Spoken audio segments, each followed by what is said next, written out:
Hello, everyone, and welcome into today's episode of the Irish NFL Show with me, Colum Cronin. And I am delighted to be joined by a good friend of the show at this point, and a man who is wearing what almost looks like it could be a Cork cap, given the red and white and the C on it. So I'm going to enjoy that. Mo Egger, welcome back to the Irish NFL Show. It's never been described that way. Thank you. It's good to be with you. What's going on? Obviously, the C is for Cincinnati, but no, definitely it could be we call Cork the Rebel County, and those are the colors. I suppose. Look, we're going to talk Bengals, obviously, but hmm we are recording this about an hour and a half on from the news about Deshaun Watson and the fact that he is going on IR, and in an AFC North that is. So a proper kind of battle royale this season. How much of a difference could this make to the Bengals and to the division with Deshaun? Because he's been up and down. I suppose maybe that's Yeah. being generous, but like he did lead the comeback for the Browns against the Ravens on Sunday. Yeah. It felt like he was trending in the right direction. I mean, a lot of people have talked about, well, the Bengals Ravens, it's kind of a two-team race in the AFC. And I'm going, well, wait a minute. If Baltimore beats Cincinnati, it's hard to imagine the Bengals winning the title in the AFC North. As as much as the Steelers deserve credit for winning football games, it is still sort of hard to imagine them outlasting everybody in this division and winning it. But what about the Browns, especially if they do beat Pittsburgh? They now have a head-to-head win against Baltimore. Now I think what it does, the Browns are going to be tough to play on a weekly basis because of their defense. But you're talking about winning what is, I think, the most competitive division in the sport, especially if Cincinnati wins and beats Baltimore. Let's say it takes 11 wins to win the North. Is Cleveland going to get to that number without Deshaun Watson and without Nick Chubb? Frankly, it's hard for me to imagine that that's the case. Now, can they sneak into the playoffs? Sure. We have 7 teams in the AFC. You got to fill out every spot. There are a lot of teams that have 5 wins that I wonder the same thing. Can they get to 9? Can they get to 10? With their defense, can they? I guess so. And again, on a weekly basis, because of how they play defense, they're going to be a difficult outlook. The Bengals went to Cleveland week 1. Deshaun Watson was not very good. Joe Burrow was physically compromised, and the Browns blew him out. So now they had Nick Chubb, but they still have Myles Garrett. They still have a terrific defense that for a while was on a historic pace. I think on a game-to-game basis, they're going to be a tough out. I think you can cross them off as contenders in the AFC. And I do feel like now it's if the Bengals win on Thursday, if they beat the Ravens on Thursday Night Football, I think you're being fair if you go it's a Cincinnati and Baltimore 2-team race for the division crown. Yeah, as you said, it is the most competitive division. Certainly, I mean the Bengals sitting at 5-4 are currently bottom of the division. In any other of the divisions, they'd probably be second, or at worst, tied for second. In terms of the feeling, because it's been up and down, Mo, and obviously there was the injury to start the season. Then things really looked back on track, and then Sunday happened. Was Sunday just a blip against a Texans team who have surprised people, or was there anything there that would concern you going forward? Well, I think to a degree it was a blip, and I do think, and I've said this on my radio show this week, if you back away a little bit and you remove your massive interest in the Bengals, or you sort of detach yourself emotionally, Sunday really was about the Houston Texans. Sunday, to me, was similar to how Bengals fans felt at various points in 2021. There's nothing better as an NFL fan than that feeling of, you know what? Our quarterback issue is solved. Like, we got our guy. And I think also in Houston, they have their coach, and it's obviously been a revolving door there. So I think Sunday was as much about the Houston Texans kind of arriving as certainly future contenders, And in the AFC, with all these teams that have 5 wins, and now Houston owning a tiebreaker over Cincinnati, a legitimate postseason contender this year. They were terrific. CJ Stroud is going to be a very good NFL quarterback.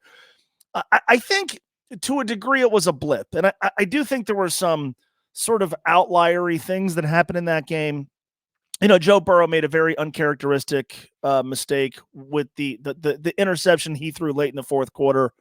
Joe doesn't make those mistakes. Tyler Boyd drops a touchdown pass that gives the Bengals the lead, and they probably win the football game. Tyler Boyd catches that 10 times out of 10.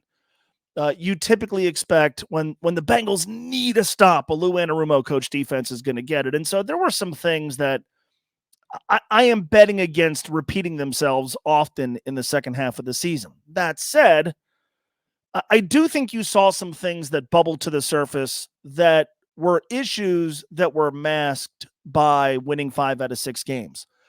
They're not a great running team.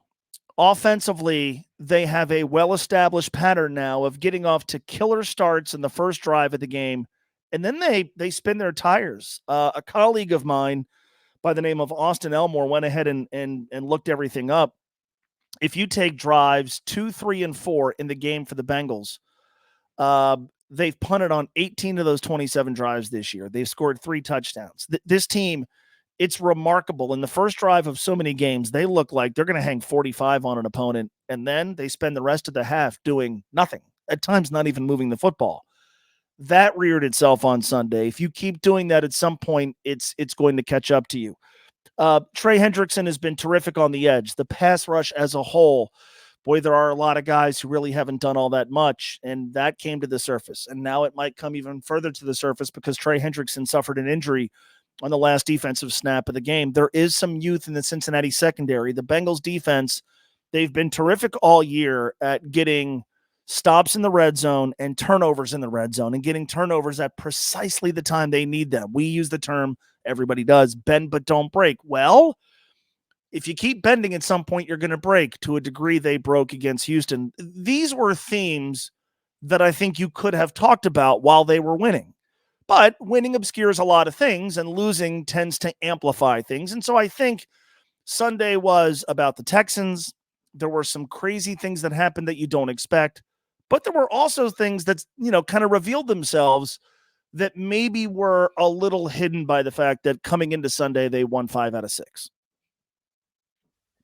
And I suppose, given everything you've just said there, how important is the game against the Ravens on the road in Baltimore, given the start that the Bengals had, given where they sit, and given, I suppose, that there are upcoming trips to Pittsburgh, to Kansas City in the not too distant future as well? It's massive, and you talk about the start.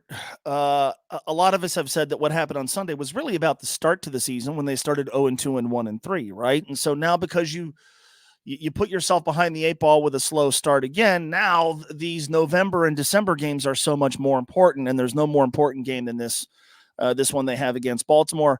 Look, if they win the game, then I think in terms of the AFC North, it's game on, right? Now, obviously they still have to catch the Ravens, but it's going to feel like, all right, now the AFC North race is on in the final, 7 games of the season. And yeah, the schedule is tough, but look, this is the 2-time AFC North champion. It's a team that's played in back-to-back AFC Championship games. It's a team that won their last 8 regular season games last year. I think there's going to be a sense of, they have a lot of teams that they're either fighting for playoff spots against or trying to chase. They get a great opportunity to chase them down, and now they can win the AFC North. And if they do, they're at least going to host a playoff game. And if they could really catch fire, who knows where they're going to be in relation to the rest of the AFC. If they lose this game, let's just do the math. That puts them at 5-5. They would be 3 behind Baltimore in the win column, and they would have lost both head-to-head matchups. So you're essentially 4 games back. You might say stranger things have happened. Let's be realistic about this. I think you're going to need 11 wins to win the division. So if the Bengals lose to Baltimore, that's 5-5. That means they would have to win 6 out of 7 to get to 11. And will 11 do it? If Baltimore gets to 11, the answer is no, because you would lose the head-to-head. So I think this is an AFC North elimination game for the Bengals, obviously not for Baltimore. And, the one thing that stands out when you look at the expanded standings, the Bengals only have one win against an AFC opponent. All their other wins have come against the NFC West. And so you start to think about tiebreakers, multi-team tiebreakers, or tiebreakers involving teams that you haven't played.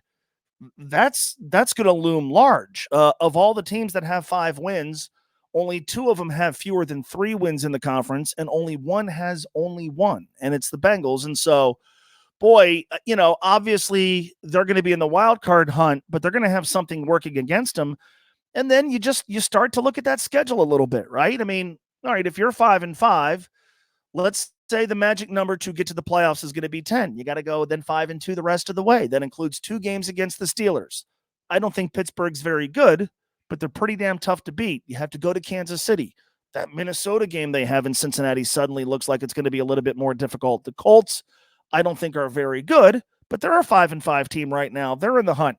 They have to play the Browns again. And the Bengals' biggest issue with Cleveland hasn't been their quarterback play. It's been their defense. That's week 18. And so, this game is massive for the Bengals for a bunch of different reasons. But yeah, look, the idea for the Bengals isn't merely to sneak into the playoffs. The idea for the Bengals is to win the Super Bowl this year, right? It's the one thing they haven't done. The easiest way to do that is to play as few postseason games as possible, and it's to play as many home postseason games as possible. We all walked away from the AFC Championship game last year when they lost in Kansas City and said, okay, next season, the Bengals have to host that game. Well, you can't do that if you're the 7 seed, and you're probably not going to do that if you're the 5 or 6 seed. You're probably not going to do that if you're the 4 seed. And so I think relative to what everybody's preseason expectations are, if they lose this game against Baltimore, you could still say, well, God, they'll make the playoffs, and maybe they do. And they're probably a good bet to finally make to make the postseason as a wild card. But are they going to go to the Super Bowl as a team that's going to have to play exclusively on the road? Chances are the answer is probably not. And that was the goal coming into the season. So that goes up in smoke, having the highest seed possible, I think, if you lose this game to the Ravens. I'm going to ask you to Monday morning quarterback a little bit, Mo. Mm-hmm. If the team had their time again, do you think they'd have handled the Burrow injury situation differently? Possibly. I'm not going to say definitively yes, but look, the results spoke for themselves. This team was severely compromised. Now, look, here's what you have to also acknowledge. Joe physically looks fine. I mean, against San Francisco 2 weeks ago, he played one of the best games he's ever played because he looks good and comfortable. And so I think the fear playing him early was, in the short term, it's going to cost him games. In the long term, this is going to keep him from ever being 100%. Well, that seems to be a thing of the past. Now, they also didn't win those games. I think it would be interesting if you injected Zach Taylor and Duke Tobin, the people who run this franchise, with truth serum. If you got them to admit, you know what, if we could do it all over again, we might have sat Joe at least those first 2 games. Now, had they done that, they would have used a backup quarterback who, coming into the season, had yet to complete a pass in an NFL game. And so I think if you're going to do the whole, they should have sat Joe week 1. Okay, well, should they have had an understudy in place that they felt more comfortable with? I think playing Joe the way they did to a slight degree was an indictment against Jake Browning, their backup quarterback. I don't think they trust him to win games.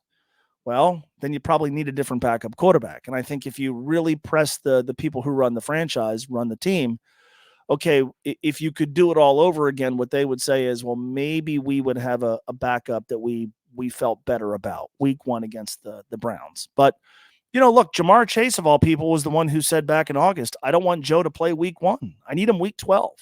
And the good news is they're going to have him week 12, barring something completely unforeseen. but sure, they were put behind the 8 ball. But at the same time now, it's had Joe not suffered the calf issue, and he's never had a normal training camp in his career for a variety of different reasons. It's not like he would have been out there, playing 3 or 4 series per preseason game. They still really would have valued, let's keep everybody healthy and let's kind of use the first month of the season as the preseason. But this franchise is going to have to figure out ways to balance prioritizing health with being better early in the season, because you can't keep doing this thing where you start 0-2 and start 1-3 and then try to make it all back in the middle to the latter portion of the schedule. Now, it'd be great if they actually had Joe Burrow for all of training camp and a fully healthy Joe Burrow for week 1 of the regular season. So hopefully that's the case next year. But yeah, I think just given how things played out, I know you will find people in the organization who go, you know what, we should have handled that differently.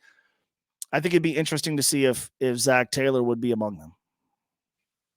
Yeah, and look, it's very easy, to sit here in November and say that on my end to ask the question, but they're the ones who've got to make a decision. And as you said, when you were leaving Kansas last year, and the expectation for so many of us were this is a Super Bowl team, and they want to get the train on the tracks.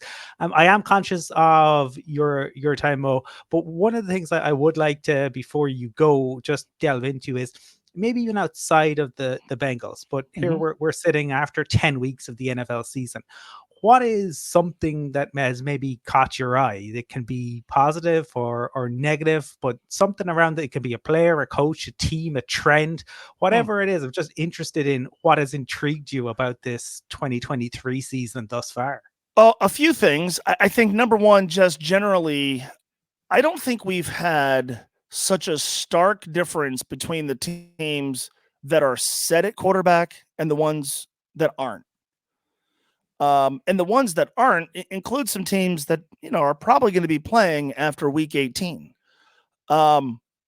It really, for most of my life as an NFL fan, it's felt like, the haves, the really haves, the really, really haves, and then the kind of have-nots and the really have-nots at quarterback. Now it feels like there's a handful of teams that are haves and then a whole bunch of teams. Like it feels like the difference between the guys who are the best QBs in the league and the guys who are in maybe that next tier. And maybe this is the Mahomes Burrow effect. I don't know. And I haven't fleshed this out through any research or statistical analysis, but it just feels to me like there's a wider gap between the guys who are among the best and then those next couple of tiers at quarterback. There's that. I also, I think, I do sports talk radio in Cincinnati, and, every NFL city in the United States has a show like mine, usually with much more talented hosts. In every city in the country, they're always talking about the offensive line. I don't think offensive line play has been as bad in the NFL in my lifetime. And I think that's a byproduct of a bunch of different things. I think college football really hurts the development of offensive linemen. But offensive line plays, I watch the league as a whole. Like every week, I'm like, God, there aren't 5 good linemen on that team. There aren't 5 good offensive linemen on that team. Baltimore, by the way, might be, if Ronnie Stanley's healthy, one of the few teams that I think is pretty comfortable about the guys they have. So just those two sort of league-wide things. Also, scoring's down.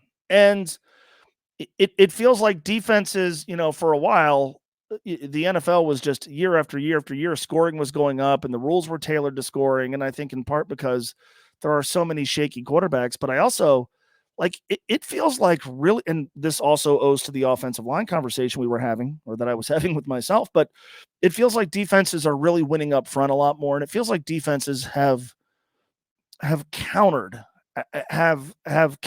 to what were years of offensive football trending in the right direction. And I wonder now, okay, are there going to be adjustments that the league institutionally makes to that?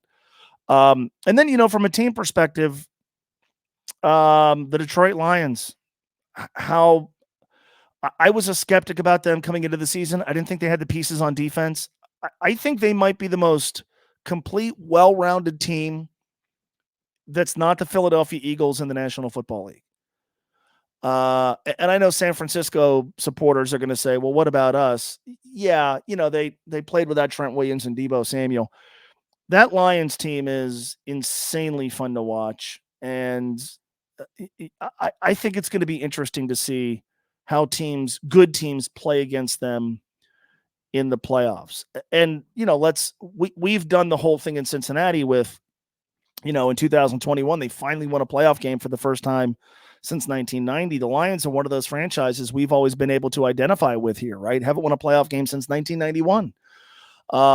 And often sort of aimless franchise that now has an identity. And now, like, Jared Goff, I think, is really good. And, there's just something to be said about putting a good quarterback in an ideal situation. And they've done that. That team, their game against the Chargers on Sunday was an immensely fun game to watch. And it kind of ended, if you follow the Chargers, exactly the way we thought it would. But from a team perspective, the one that has stood out to me as much as any for being really good has been the Detroit Lions. Been fun to watch. Yeah, I know absolutely on that. Detroit has gone from the factory of sadness to the house of fun. And Dan Campbell and his coaching staff and the players deserve immense credit for that. Mo, thank you for taking the time to chat with me. It's always enjoyable. You always offer great insights. It will be fascinating to see and to continue to watch the Bengals go on this journey. For people on this side of the Atlantic who want to check out more of your stuff, where can they do that? Well, get on a plane, fly to Cincinnati, and let's go. On Twitter, X. What do you guys call it over there? I'm still calling it Twitter.